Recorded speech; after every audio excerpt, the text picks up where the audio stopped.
It's time for a Big Blue Kickoff Live. Nobody can ever tell you that you couldn't do it, because you did. On Giants.com. You know what I saw? New York Giant pride. And the Giants mobile app. 17-14 is the final. One touchdown, we are world champions. Believe it, and it will happen. Part of the Giants Podcast Network. Let's go out there like a bunch of crazy dogs. Have some fun. Hello, everybody. Happy Friday. Welcome to Big Blue Kickoff Live, presented by Cadillac, the official luxury vehicle of the Giants. I am John Schmeelk, joined by Paul Dottino. We'll take your calls. We're trying to get a lot of them in today if we can, folks, at 201-939-4513. I know Friday is usually a slower day in terms of calls, but we haven't done a ton of calls this week. We've had a lot of stuff going on. So we don't have a lot to do in the open today and our old little opening monologue. So if you want to get in, give us a ring, give us a call, get on the line. We'll get to as many calls as we can at 201-939-4513. If you didn't miss it, last night on WFAN, Paul and I did 2 hours wrapping up minicamp and OTAs. Is that up on the Media Pass podcast yet, Pearson? So you can find that show on the Media Pass podcast if you want to go check that out. We played back some interviews that you'll be hearing on the Giants podcast, Giants Huddle podcast later on in the summer. So you guys go check that out if you are in the mood. That is audio only, so that will not be on the YouTube channel, just FYI. Paulie, how are you? Good to see you again, John. It was only a few minutes ago, right? Yeah. Sadly, that's true. So today we're going to do one of the exercises that we like to do every year. Yes. The players the Giants can least afford to be without or lose over the course of the year. Now, unfortunately, over the past 10 years, this show has been more prophetic than we've wanted it to be with the injuries that the Giants have suffered at various important positions. Oh, well. So I'm stressing we're not trying to speak this into reality here. We're not trying to, turn our worst nightmares into what's going to happen during the season. Do you believe in the Madden cover jinx? Do I believe in the Madden cover jinx? Because if you do, then we are also the jinx. Yeah, I mean, I'm just saying. Our track record hasn't been very good. 2022 did happen. Like, that was the thing. Yes, but the percentages have not been good for us. I think that's probably true. Pearson, get out the coin flipper. We're going to see who goes first here. We'll each pick 3 guys. I want to see who goes first. Okay. So, again, this is important, folks. The players the Giants can least afford to lose. What player loss would impact the team the most? And usually, we say except for the quarterback position, but Paul and I had the conversation. And we're not going to put that caveat onto this year's conversation because of the way the quarterback room is arranged and the way it's set up. We think we can include that into the massive humanity that we're dealing with here with the football Giants. All right, Paul, give me a heads or tails. You ready to go, Pearson? Give me a heads or tails, Mr. Dottino. I'll go tails. Oh, never fails. We've got tails. All right, so Paulie gets to go first. You're up. Okay, well, this is not really a huge surprise. Excuse me, because the gentleman that I'm going to pick is as an all-NFL caliber player who's actually been on the all-NFL teams a number of times, Dexter Lawrence. Really? That's number one for you? It is because my feeling right now, John, and I'm leaving Andrew Thomas on the table if that's the guy you're going to go to. That's why I thought you were going to go. No, I'm going to go to Dexter Lawrence because right now Dexter Lawrence is a part of a twofold defense. They think that they've got this incredible foursome that is going to wreck people with the pass rush because he's part of that foursome, the 3 edge rushers plus Dexter Lawrence. And we also know that even with Dexter Lawrence, because he can't play every single snap, and because the Giants' defensive line over the course of the last couple of years has not been up to par in stopping the run. I agree with all that.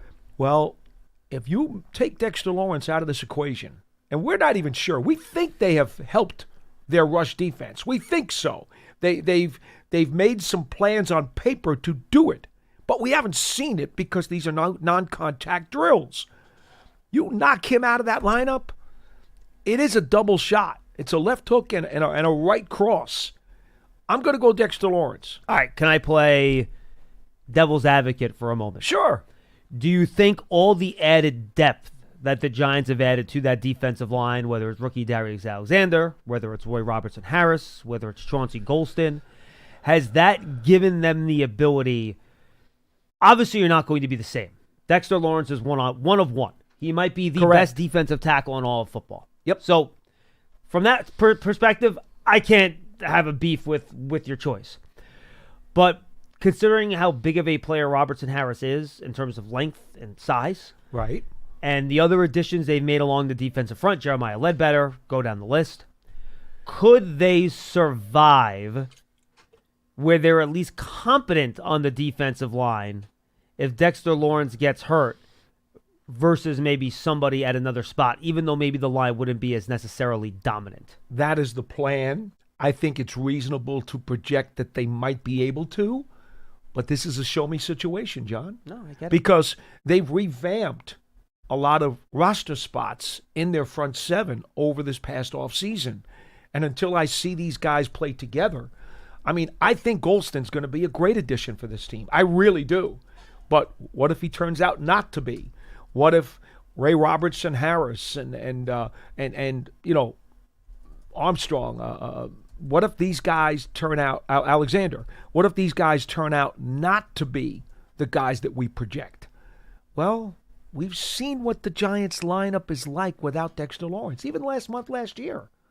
Did you enjoy watching how people ran on this team? Well, and the pass rush also. And the pass rush suffered too. We've seen what happens if he's not there. I think you're right. On paper, they could survive it, but the game is not on paper. All right, then, I mean, you're giving me low-hanging fruit here, so I'm going to have to go with Andrew Thomas, and I'm going to hope the other guy that I was going to pick first, you don't select with the next one. Look, we've seen what happens. It's not good. No. When Andrew Thomas gets hurt, it's been consistently bad. Yep. And he's an all-pro left tackle, Pro Bowl left tackle. Those guys do not grow on trees. When he's healthy, he's really good. So I'm not sure where to go here, Paul, except that Andrew Thomas is awesome. They have James Hudson as a swing tackle, but again, he's not a starting tackle. You know, he's someone that you can use as a backup. You could always move Jermaine Illuminor from the right side to the left side. He's talked to me about how difficult that is and how problematic that can be. So, you know, the way I look at it is that this is another guy that you have to keep healthy, and it's just a real problem if he gets hurt because we've seen how it impacts everything else that happens on the Giants' offensive line and on the Giants' front. So, I mean, it's low-hanging fruit, but I have to pick him just because we've seen every year that he misses a significant amount of time, the offense proceeds to just go. As in off a cliff. Yeah, I know. And it's like Wile E. Coyote. Just the only counter that I have to that, and the reason I went to Dexter, the only counter I have to Andrew Thomas is this. If the Giants' defense is as good as they project, if they are not just a top 10, but if they can actually be so dominant that they can be even a top 5. And look, I know that's asking a lot. That's lofty. But if all of these guys are intact and they turn out to just max out, I wonder, you know, they always say defense is the root of winning football games. If you have a defense that can keep you in games or even steal some games, you can win some games. I wonder if the defense becomes as dominant as they might be able to be if you could still overcome a loss of Andrew Thomas and be somewhat respectable. That would be the counter to that. That's why I went with Lawrence. But the truth is, it's no different than Pearson's coin flip. Either one of those two guys is going to be devastating for this team. Okay. You're up next. What do you got? Drew Phillips. Really? I don't know who the backup slot is today. I have absolutely no confidence that they've got a true backup slot. If you're going to tell me that they would send... What if I told you it was Flott? I love Cordell Flott. He is not a slot corner. And we've seen that. He is not a slot corner. He's been a boundary ever since he came into this league. He's had to play slot out of necessity, and it has not gone well for him. I believe it's hindered his development, and I believe that a lot of what you've seen from him is because he does not have the tools to handle that spot. He is a boundary corner. And if you're forced to put him in there, I don't think it's going to go very well. Okay. I think that's a good choice. I agree. I think the next slot guy up is a question. I'm with you on that. So, Paul, do you have a candidate? If not Flott? I don't have one. No, probably not. That's why I went. No, I think it's a good argument. And We'll see where I go with the next one then, because this is the guy that if I had the first pick, Paul, I might have picked him first. So you had two easy ones here, right? I mean, it's Malik Neighbors. I mean, that's okay. He is just a guy that's irreplaceable. There is nobody on that side that can do what he does. And behind him, the Giants have players that are good receivers in the National Football League, but they don't have a number one. I'm not sure they have a number two. We've loved what we've seen from Jalen Hyatt. We got to see it when it's real football with pads on. We know what Darius Slayton is. He just got a nice contract extension, but he's not a one. Wanda Robinson is what he is. He's a good slot receiver who's now going to be moved around a little bit more, but more of a short and intermediate guy. He wants to do more deep stuff. We'll see if he can this year. So you just lose so much of your explosiveness, and he's like the one guy that, to use your expression, that's a headache player for opposing defenses. And I think if you lose him, it just completely dissevels your offense in every way, shape, or form. It does, 100%. The phones aren't working. I'm going to try to help Pearson with something. Okay. I'll be right back, okay? Okay, So not you a problem. Go your next guy. Okay, sure. So we've already taken 4 guys off the board. We've taken off Dexter Lawrence and Drew Phillips for me. We've taken Andrew Thomas and Malik Neighbors off the board for John. So now I've got to go to my third pick. Now, this one was a little bit more difficult for me because each of the first 2 guys were easy. And I think so for John, too. I don't know. Maybe his third pick will be easy as well. I don't know. But for me, I'm going to go with the third guy being Tyrone Tracy. Now, first thing people are going to say is, well, didn't they just draft Scatterboo? Yes. Scatterboo is a power back. Singletary is a power back. You've got an unproven Turbo Miller, who I like, on the depth chart right now. Whether or not he makes the 53, I'm not 100% sure. You've got Eric Gray on the depth chart, who has had a very quiet early career as a Giant. And so that's a show-me spot. If Tyrone Tracy, who is a quality running back, who's got some real explosiveness to him, and also has the ability to be productive in the passing game, if he goes down, I think that really significantly changes the running back room and how people would have to defend at least half of the Giants' offensive attack. So I'm going with Tyrone Tracy as my third guy.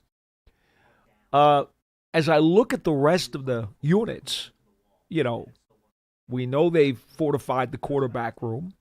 They've got 4 guys in there right now. They'll have 3, obviously, by opening day. But, I did try to think about other guys, and if Russell Wilson goes down, well, Jameis Winston will play, and he's won games in this league before. Yes, he's inconsistent. Yes, you would want to maybe reduce the amount of times you throw the ball to try to stay away from some turnovers. But I could see that possibly as a guy that John may pick at number 3. I don't know. The offensive line is a quantity situation. They got a ton of quantity along the offensive line, and they've got a lot of quantity in the tight end room. So for me, I'm sticking with Tracy, and we've already talked about how good we think the defense is going to be all around. No doubt. So, that's where I'm going to go. And the reason also that I won't go safety or corner is because Belton right now is safety 3, and if you lose one of the safeties, Belton would elevate, and I don't think that's terrible. And if you lose one of your corners, Flott gets elevated, and we all agree that there's a lot of upside with Flott. So I'm going to go Tyrone Tracy. And that the third one for me was the hardest one. The first 2 I thought were easy for me, and I think they're easy for you. I don't know about number 3 for you. I don't know. How hard is that? I thought about Paulson Adebo here, because I do think if you go into the season with the same exact cornerbacks as last year, what did we say was the biggest need for the Giants this offseason? Well, rush defense, but also a veteran secondary corner. They needed men, and I still think they could add another veteran corner. I would hate to be then honest. to lose the I know. veteran corner I know. that is staring at you that you just paid big money for. No I'm doubt. with you. I think you can survive safety with Holland. I think that'd be fine.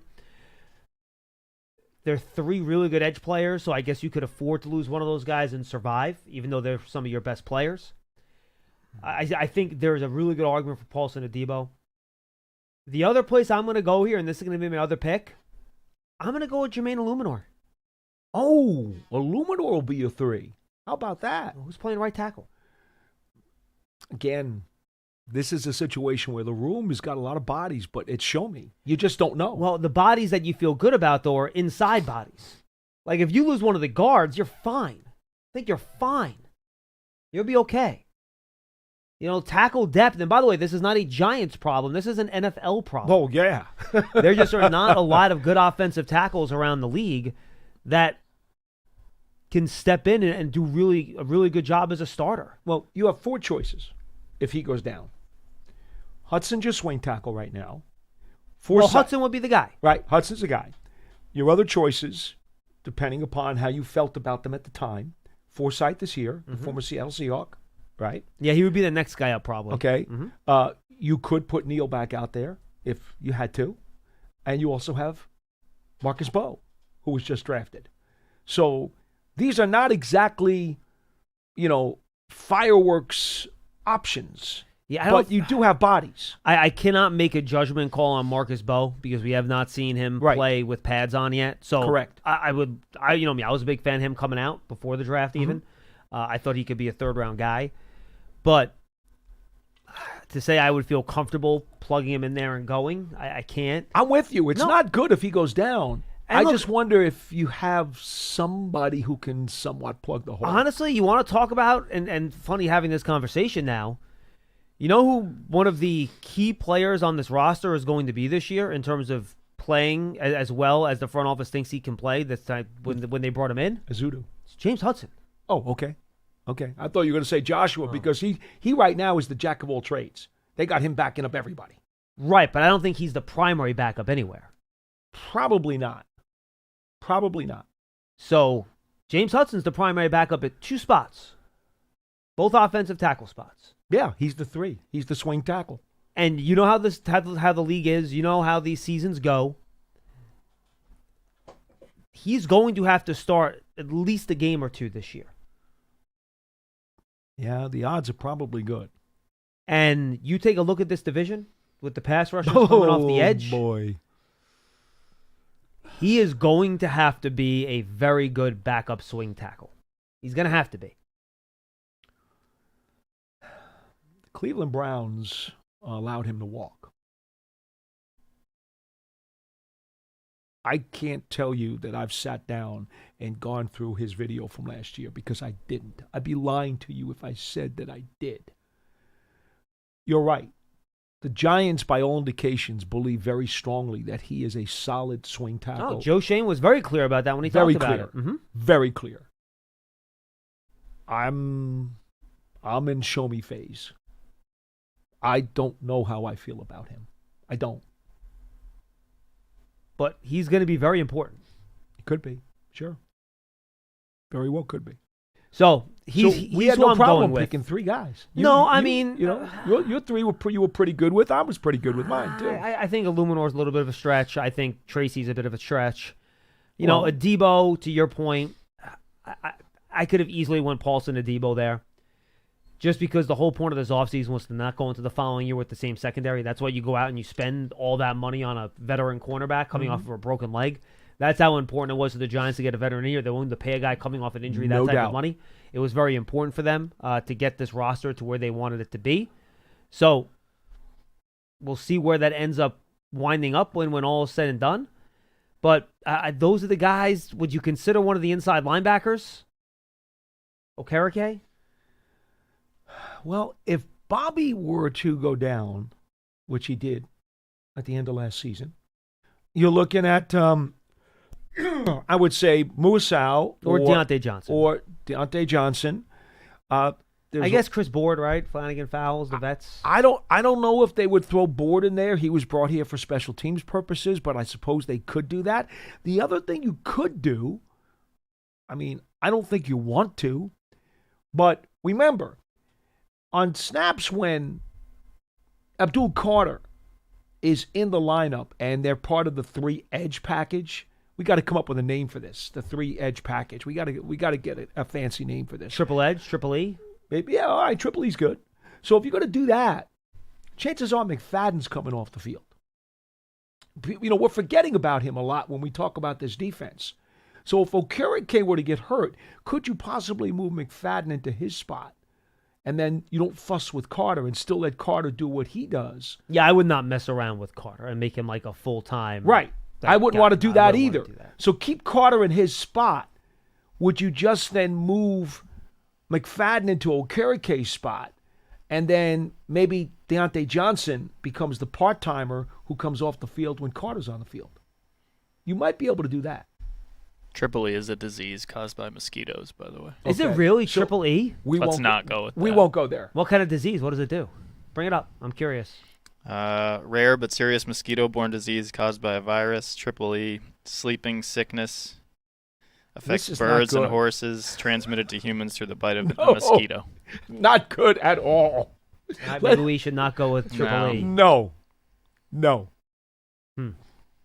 It's tough. I'll try and think of something. Yeah, and by the way, the phones aren't working, so we're going to have to fill. What do you guys think about backup slot after Wandale?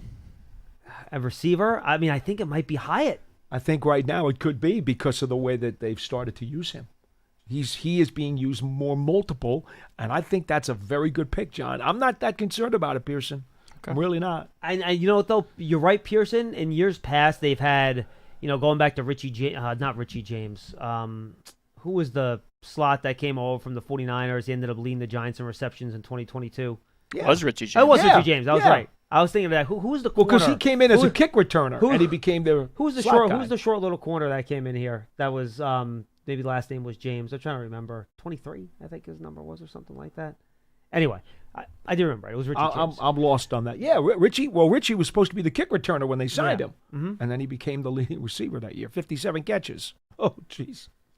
Yet somehow they won a playoff round. I know. Which is ridiculous. But they don't have another traditional slot receiver in that mold.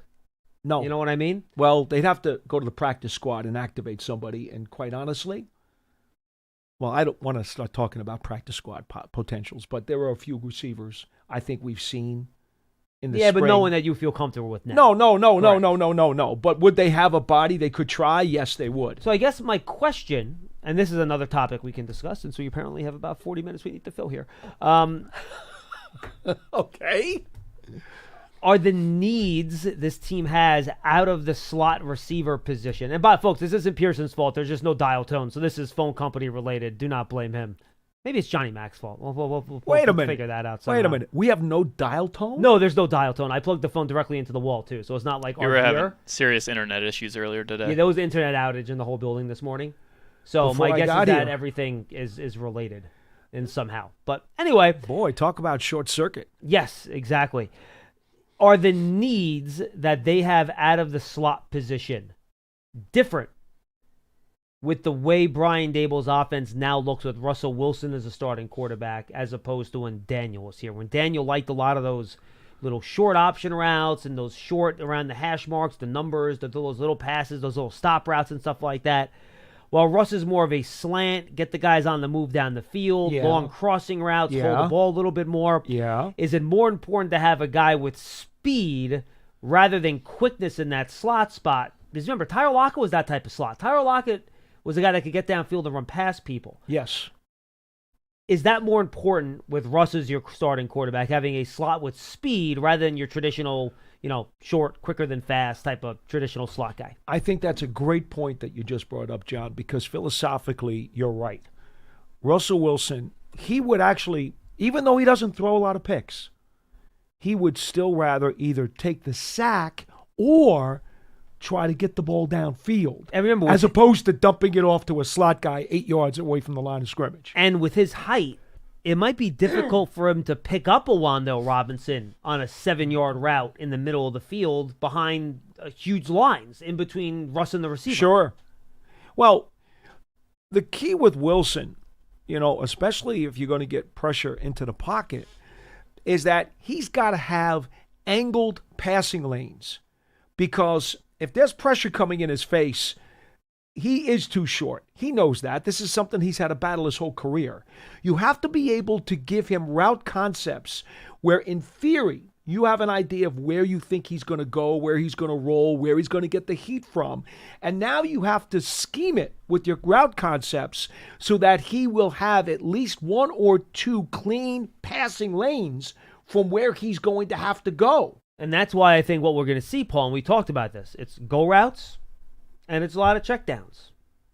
So if that go route's not there, you're going to see a lot of running backs going into the flat. Oh, sure. And I think you're going to see a lot of those quick speed outs from the slot receivers too. Yes. And that could be something Wan'Dale is very good at, but Hyatt can do it too, where that gives you an angle around the lines so you can get the ball out for those quick throws outside. I think easier for him to complete those than the quick ones over the middle that we saw from Daniel so often. Well, I think also, not only will you see it, let's say, from on the rollouts per se. Let's just talk about rollouts for a minute.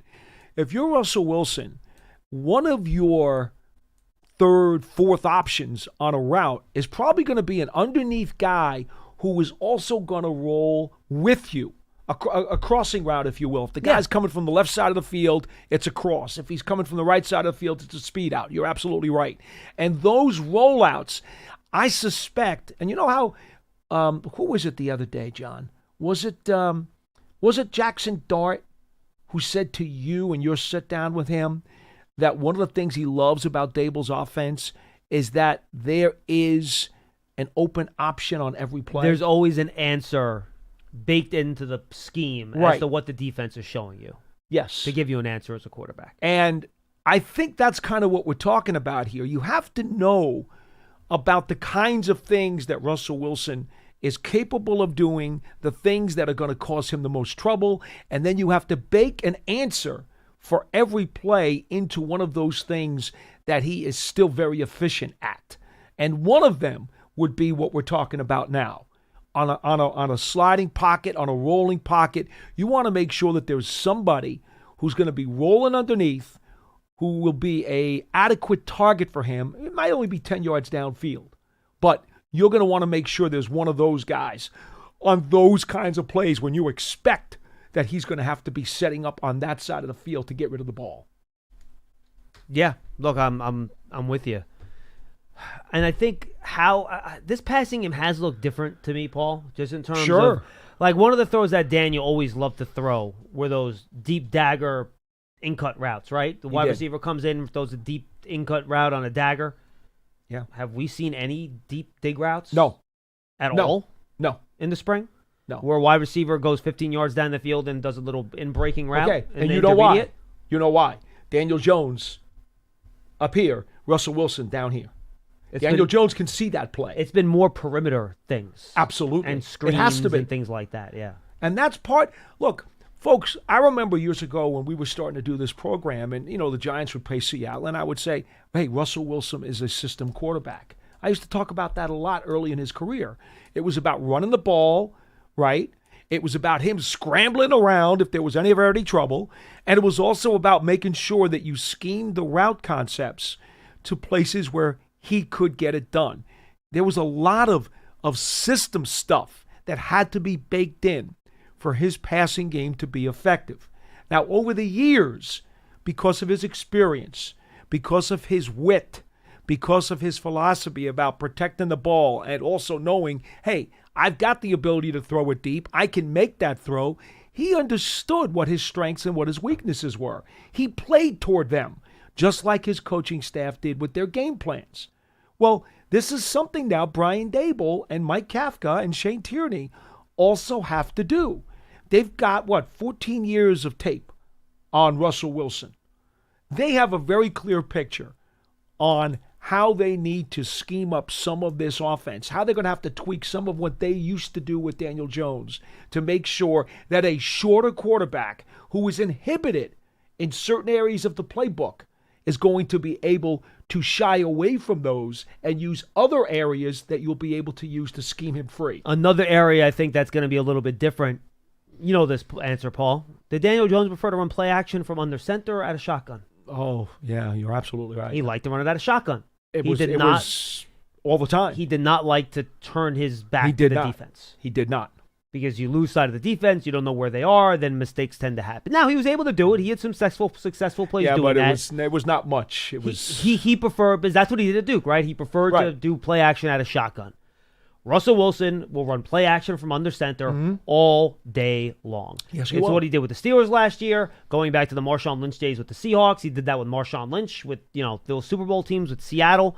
So I think that's another part of this offense that's going to be a little bit different, is that you're going to see much more under center play action, which of course you hopefully will set up some of those deep plays down the field. By the way, you can also move the pocket that way to create the type of passing lanes you're talking about. Yeah.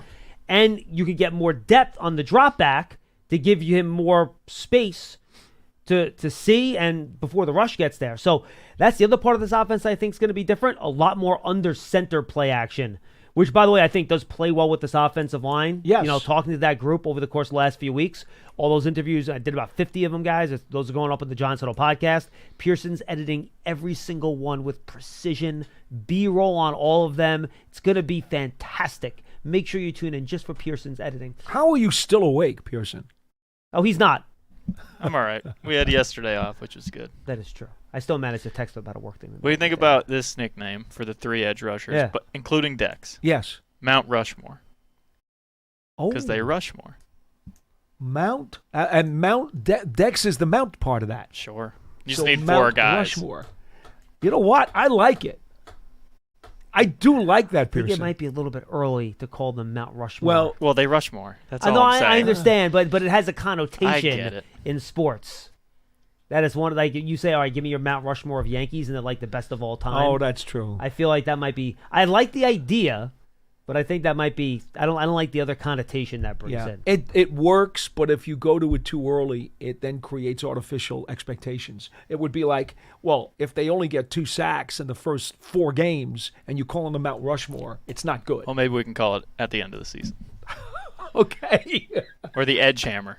It's like a sledgehammer, but the edge. No, I don't like that. Edge hammer? Yeah, I don't know about that one. Keep thinking. We were talking about under center play action. Oh, so I have a thought about that, too. Yes, please. Okay, so here's the thing. I don't want to diss Daniel Jones. Oh, and by the way, what I was going to say is what the offensive line says, that they thought they really hit their stride running duo at the end of last year. The double team block, the straight ahead stuff. That's what they really thought their best part of the running game was. And that's where I was trying to go with that. Sorry, go ahead. No. So part of what I think was the reason that Jones didn't like running the stuff under center with the play action. Remember, when you run play action from under center, there's going to be a split second where you don't see the defense. Sometimes more than a split second. Okay. It could be 2. Depends on how good you are at it. Yeah, well, I mean, it's depending on the run design. If it's that too, you have to turn and fake the handoff. Your back can be turned for 1.5 seconds, 2 seconds. Some guys can do it quicker and more deftly than others, but you're absolutely right. There's going to be a blind spot there. I wonder if Daniel Jones ever developed the proper and appropriate confidence to be able to overcome that blind spot and then still believe in his mind he was going to have time to do what he wanted to do after he took a pounding behind an offensive line that didn't give him a lot of time. And I think it goes back to his overall issue where, frankly, he just didn't see open guys sometimes and didn't get the ball where he needed to. And now give him a blind spot. What's that going to do to him? It makes that issue worse. It does. Correct. So Russell Wilson, who's been doing this now for 14 years, that's not a problem for him. No, that is not an issue for him. He has complete and utter confidence in his ability to see what he needs to see, no matter how many times you play action him under center. He knows. He's like, I got that clock. I know what I'm looking at. I know what I'm looking for. I'm confident in my ability to handle that. He's done it forever. So I think that's another reason why you're seeing that here. They're not afraid to go to that now because that's something that's in his memory banks. He knows how to handle it. Which again is why I think the run game is going to be so important this year too. Sure, yes, absolutely. And I understand the analytics say it doesn't matter, but it does. Yes, sir. In terms of how linebackers are going to treat you, how many bigger players the defense is going to put on the field depending on what personnel you're in. You know, if teams can match your 12 personnel with nickel and still stop the run, they'll do it. Why wouldn't you? You need to force a team to go into their base defense when you're playing your 12 personnel on offense because you're running the ball so well, they need the extra linebacker on the field. So combine that then with the play action. Play action was more effective when you're doing it against the base defense when there's fewer defensive backs on the field, and all that kind of works together. Singing my song, John. I love it. Hey, look, last year I was very clear going into the year. I thought they needed, considering where Daniel was and needing to figure out what he was, and the weapons they had at wide receiver, spread them out, let them fire away. That's not how I see this year. You know, Russell Wilson's the guy that holds the ball. I think if you spread him out and let him fire away, too many sacks are going to happen, and you're going to have issues with that. No doubt. But he's always been good at play action. He can get the ball down the field. This is going to be, I think, a more of a high variance offense this year, Paul, with more shots downfield. Sure. Where you might have some 3 and outs because you might make some incompletions on those, but you have more explosive plays. And I think that will overall end up being a positive because those big plays lead to touchdowns. What have the Giants not had enough of the last 5 years? Touchdowns. So that to me is a worthy trade-off. Let's pull one of the strands on the spider web here, okay? You talk about explosive plays. You talk about Russell Wilson being able to make the biggies downfield. If you don't effectively run the ball, those safeties don't have to come up and help in the box. Correct. They don't have to come up and try to blitz into a gap because they can't run the ball on us anyway. Well, now what is that safety going to do? He's not going to sit back there in the secondary twiddling his thumbs. He's going to help against those receivers who Russ wants to throw deep to. And you go back to my Malik Neighbors point, or they're just going to double team him, and one of the other receivers have to be able to win down the field, which is why, again, the emergence of Jalen Hyatt, who when he beats you, it could be for a big play, could make a big difference this year. Oh, my goodness. You flop the page here to Hyatt, and look, he's not the 3, right? We know that Robinson and Slayton are 2-3, 3-2, however you want to work it. But if Hyatt as the 4, when they go to 4 wides, and I think right now, if you were to pin Dable down, and of course nobody can, yes, he won't give you a straight answer. Not in front of a microphone anyway. No. If you were to pin him down, right now, until Jalen Hyatt proves that he can command the respect from a defense as a number 4 receiver, I think they'll try 4 wides a few times, but until Hyatt proves that, I think when they go 4 wide, you might wind up seeing the tight end, Theo Johnson, as a big slot, and he would be the 4th wide target. Okay? Yeah, I can see that. I think that's what they'll do. So for me, if Hyatt doesn't step forward and seize that role in this offense and take those chapters out of that playbook, I think they'll have Theo Johnson take that chapter of the playbook because we know he's got the athleticism, he's got the range, the length, he's certainly got some speed, he's got the ability to get yak. I think he becomes the 4th guy in your 4-wide attack. So the problem with that is he doesn't have the burner speed or the threat of necessarily going 30, 40 yards downfield and getting behind the secondary. He doesn't have that. Well, let me throw this one at you. Would it shock you that I go talk to you on October 12th? Okay. The Sunday after the Thursday night game against the Eagles, so the Giants are 6 games into their schedule. Yes. That we have a conversation, and the Giants don't really have a 2, 3, and 4 wide receiver. They have a 2A, a 2B, and a 2C. Okay. Where those 3 guys, we know Neighbors is never leaving the field. All right. He's one. He's one. That those other 3 guys are almost evenly splitting the other wide receiver reps. Would that shock you? That's one of the reasons why I said to you it's possible that Theo Johnson could have 50 catches and average 13 yards a catch. That's why I said that. Because I think until Jalen Hyatt proves that he's that guy, Johnson's going to be a big part of that passing game. Well, and I think regardless he would be. Well, I think he will be anyway, but he'll be a bigger part and reach the kind of numbers I'm talking about if he's forced into being the 4th wide. Well, I'm taking Theo out of it. my point is that Hyatt, Robinson, and Slayton are going to split those receiver snaps. I hope so, because that means Hyatt clicks on the switch. Well, if he doesn't, then the answer is no. I understand. Well, let me give you that same question then. Would you be surprised if I talked to you on October 12th, okay, the 6 games into the year, and we found that by then those 3 guys are splitting those snaps almost evenly? I'm hopeful that I can say that, but I guess I would be a bit surprised because to this point, Hyatt is still a show-me player. I would be hopeful. I would like to see that. It would not, based on what I've seen and the fact that, and I guess I said it on the WFM last night, I guess I can say it here. Yeah. So the Hyatt interview, I think that's next week or maybe the week after. I think is it running backs and wide receivers next week. So Jalen Hyatt's going to be on that wide receiver interview group, and he told me right now he's 194 pounds. Yeah. Which is 24 pounds heavier than what he played at last year. He said last year he played at 170 or 171. Guys, for those of you that don't lift and work out and aren't around sports a lot, putting on 20-plus pounds of good weight over the span of 5 months is extremely difficult to do. Extremely difficult to do. It's easy to put on 25 pounds of bad weight.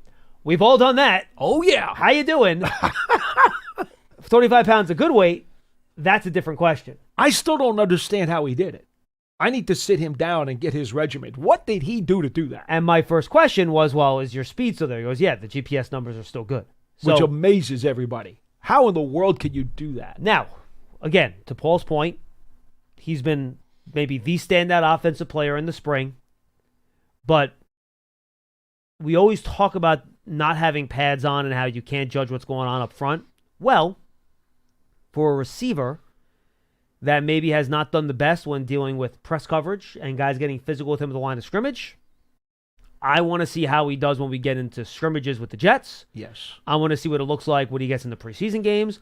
I want to see him line up with Paulson Adebo, who's built like a safety, long, big, powerful, and is going to press the heck out of him in practice and see how he does getting off the line and getting into his routes. And by the way, you need strength at the top of your route. These cornerbacks are being physical with you at the top of your route. Can you maintain your balance? Can you get out of your breaks quickly with these cornerbacks being all over you? I need to see that from him still before I, really start believing. We've joked about this before, and we love the guy. He's a great dude. But we saw Sonoris Moss have these types of impact practices in the spring and the summer. Yes. But it never translated. Nope. We need to see it translate for Hyatt. I think it can, especially with the added weight, which I think is significant and it's important. So I'm hopeful at this point, much more hopeful than I was at this point last year. Again, because I think we've seen a tangible change in the player. Yes. Right? Yes, we have. If the player looks exactly the same, it's hard to make an argument for why the results are going to be different. But when the player looks different and made a significant change, that gives you hope that things can be better. At least that's the way I look at it. From day one of training camp, which, by the way, does start on the 22nd of July, right? The rookies are coming in the 15th. The 22nd is when the veterans come in. From day one, I'm Shane Bowen, okay? Let me be Shane Bowen for just a minute. I'm grabbing Paulson Adebo. I'm getting him into the room, and I'm saying, listen, I want to line you up against Hyatt as often as I can during training camp.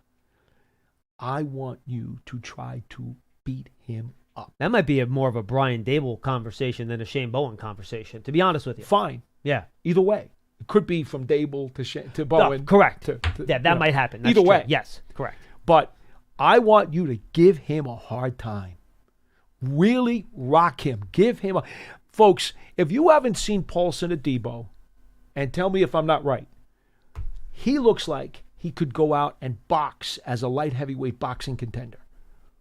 The way he's cut, the physical stature, the thickness and the muscles on him, he looks like a safety more than he does a corner.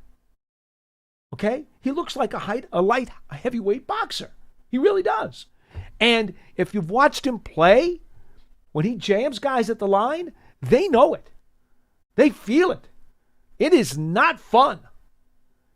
Paulson Adebo, your assignment this July/August, your assignment is to test and test again Jalen Hyatt's ability to play with his newfound bulk, newfound strength, and hopefully, you will give him such a hard time that we will either find out that he can do it and handle that kind of physicality and press coverage that he's going to get during the regular season, or at the very least, Hyatt will find it easier once they start the season, because if Adebo gives him a really, really hard time and is excessive about it, you know what they say, right? Iron sharpens iron. Sometimes you want to overtrain so that it's easier once you get into a live situation. To me, that would make an awful lot of sense. When you and I are out there at the practice field during camp in August, I'm going to tell you right now, John, I'm going to have a third eye looking at those guys. Every time they're lining up opposite each other, I want to see that. All right, I got a DM from a listener, Tim in Charleston. What do you guys think about Mach 3 for the pass rushing group? It's not bad. What about the 3 Rushketeers? We also got a YouTube comment that said Rush Hour 3. All right. Okay. Mach 3 is also, isn't there a product out there, a shaving product Maybe. called the Mach 3? Yeah, Is it there? might be. Let's not say the brand. I'm not saying the brand. I'm pretty sure. Do we have a shaving sponsor? I'm not sure if we do, but let's not mess around with that. I believe the NFL does, though. They might. I think that actually they used to matches. have Gillette was their. Well, That was the one I was trying to avoid. Sorry. Just said it. But it's a stadium. Gillette is a stadium where the Patriots play. So I'm saying it in that context, okay? Though you weren't, but that's I okay. I am now. I'll edit it. He was talking about the state. All right. Well, according to it looks like it is a. It is? That's too bad. I like that one a lot. No, well, it looks like, okay, since it's an NFL sponsor, I think I could say it then, right? You can. It looks like Gillette is a NFL sponsor. Let me see if that is, in fact, a product. Okay, that's good. I hope it is.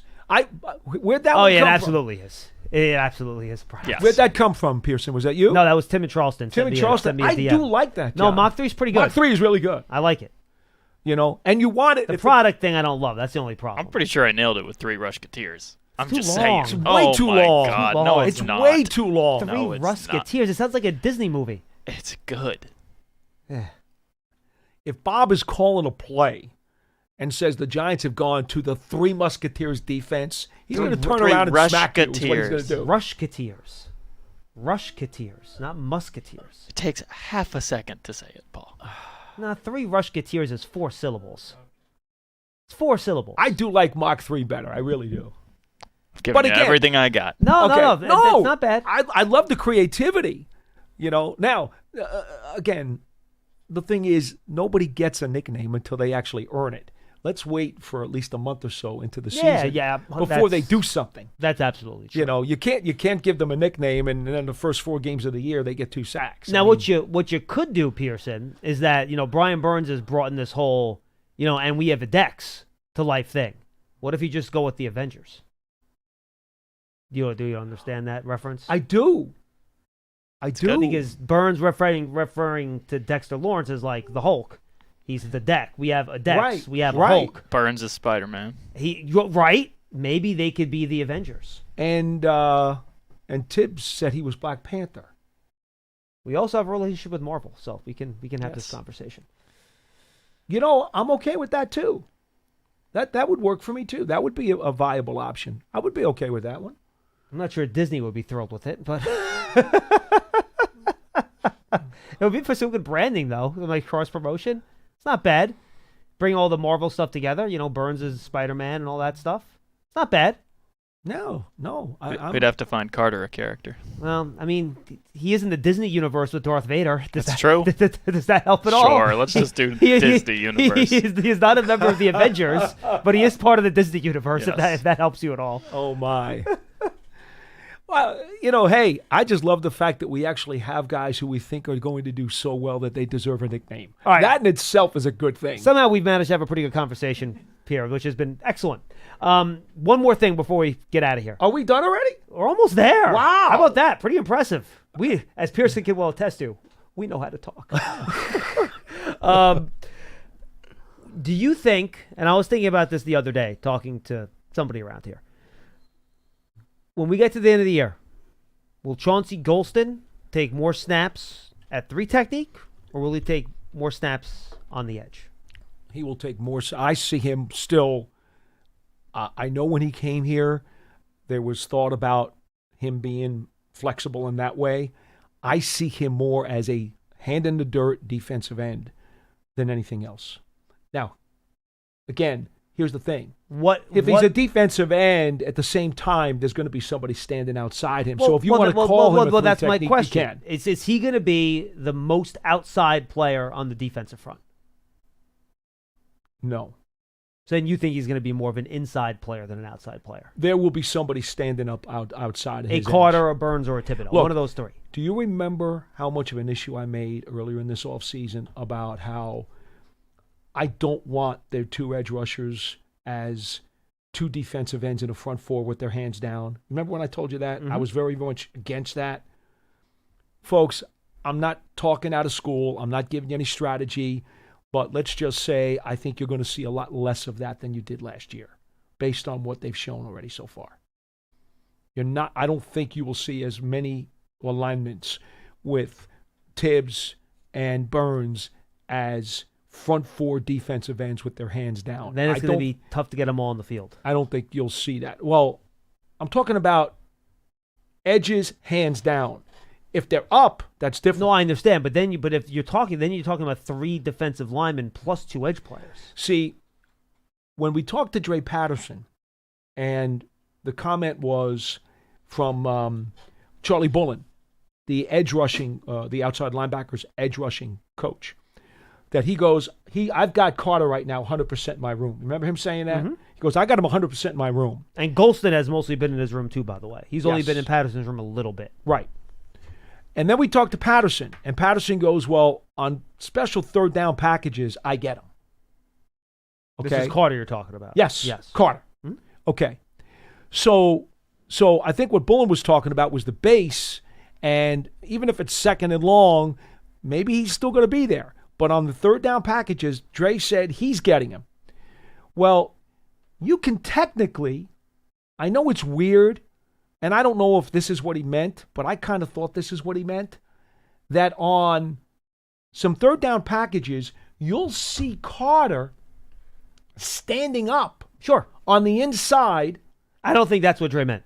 At the line, or even a yard or 2 off the line, to the point where I'm saying that he would be between the tackles, but he's going to be a stand-up guy. I don't think he's going to have his hand down. Well, my point was passing downs. You're not going to have 5 defensive guys on the defensive front, though. Well, no, not likely.